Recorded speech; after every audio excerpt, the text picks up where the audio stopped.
Yes, ni Andrea Masawe kutoka Dimbani Connect. Naam. Ni mimi, ni mwandishi wa habari Andrea Masawe kutoka Dimbani Connect. Baba.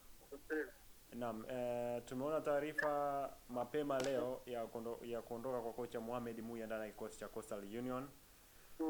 Si kama waandishi wa habari tutaka tufahamu ni malengo gani ambayo mlimpa Mohamed Muya ambayo hajayatimiza na klabu imeona imweke pembeni kwa wakati huu? Ndugu yangu, mwalimu akipewa kandarasi miongoni mwa masharti ya kudumu kwa kandarasi au kudumu kwenye ajira ni upatikanaji wa matokeo mazuri. Ndio. Kwa hiyo kwa namna ambayo matokeo tulikuwa tunayapata hayajaturidhisha, na yeye mwenyewe mwalimu pia hayakuwa anamridhisha matokeo hayo. Nafasi kidogo ilikuwa ligi kuu si nafasi nzuri. Hivyo kwa maslahi mapana ya taasisi, viongozi pamoja na mwalimu mwenyewe walikaa chini, wakazungumza, wakafikia makubaliano ya kuvunja kandarasi hiyo kwa pande zote mbili, yaani upande wa mwalimu na upande wa Coastal Union. Kandarasi ikavunjika kwa namna hiyo. Yote hii ni kwa ajili ya kuinusuru Coastal Union na kufanya ipate matokeo mazuri zaidi kwa mwalimu ambaye atakayokuja aendelee na budi na huyu ambaye alikuwepo yeye mwenyewe ameona inatosha na mwingine aje aendelee.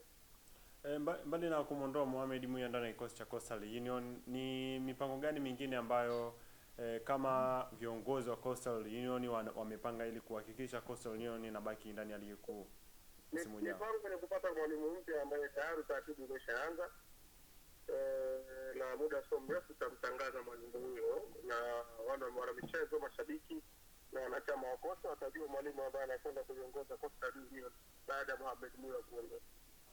Coastal Union ipo nafasi ya 13 wakiwa na alama 16. Ni nafasi ambayo kwa kiasi kikubwa sio nafasi nzuri sana kwa Coastal, kwa sababu wanaomfuata wana nafasi ya kumuondoa hapo alipo Coastal Union.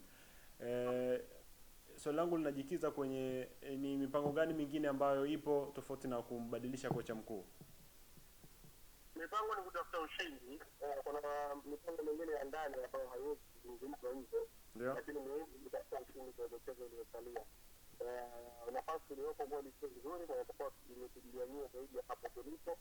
Kwa hiyo hatua ambazo zinaanza kuchukuliwa ni kama hizi, kubadilisha mwalimu kwa ajili ya kupata test mpya na wachezaji wapate tactics mpya ambazo zinaweza kupata matokeo. Nyingine ni jitihada binafsi za uongozi, hamasa na mashabiki. Lengo ni kupata alama kwa michezo iliyosalia ya ligi kuu na kuvuka hiyo hatua kwa klabu bora kwa ushindani wa CRB Federation Cup. Yes, kwa upande wa CRB Federation Cup mnaona mna nafasi gani ya kufanya vizuri zaidi, ama mnajiona mkifika nafasi gani zaidi kwa weight ya Coastal Union na weight ya vikosi ambavyo ya timu ambazo zipo kwenye mashindano haya? Sasa tunatoa 16 mechi tarehe 11 dhidi ya Pamba. Ndio. Kwa hiyo tuna nafasi nzuri ya kupata matokeo. Pamba ni mpinzani ambaye mzuri, ana quality kubwa, lakini ni mwenzetu NBC hapa. Mchezo wa kwanza tulikutana na Pamba tulipoteza. Tunajipanga vizuri kwenda kushinda mchezo wa tarehe 11. Lengo letu michuano hii ni kufika finali, lakini hilo halifikiki rahisi pasina kufanya mabadiliko ya haraka kama ambavyo tumeanza kuyafanya. Ndio. Kwa hiyo tuko imara, tunazidi kujiweka sawa, inshallah malengo yetu yatatimia. Bwana, tunakushukuru sana na asante kwa kutupa wakati wa kuzungumza na wewe.